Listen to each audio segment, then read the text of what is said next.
Ate Joy. Nag-request si Ate Shybel. Ate Shybel, magkay ka. Upload natin to. I like it. Ay, ano ba to? Uy, nalang talaga. Ayan. Nagpipilit siya magbukas. Ayan. Ay, naku, Diyos, wala akong makita ang damit mo. Kukuha sana. Ay, may nakita ko dyan, jogging pants. Yung palaka.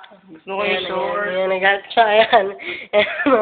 Mga invaders. Mga invaders. Yan po kaya. Huwag mong bongga to. Oh. Ayan.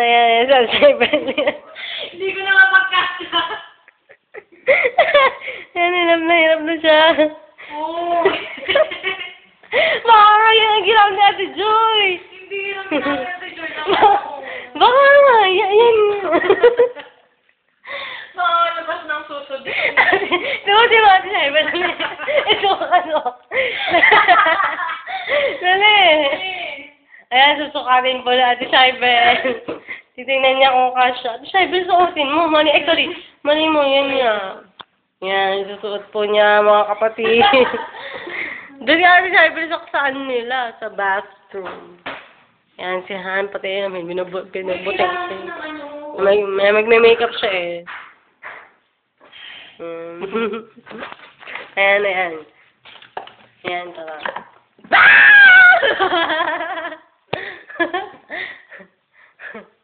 Ayan na.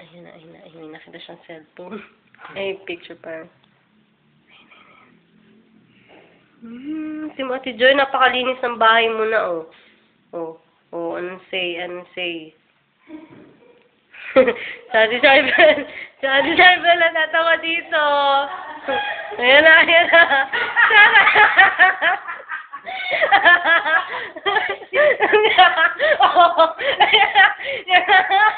Yan na, oh. Yan na. Kita ang babe. Hindi naman tao. Wala akong susuot.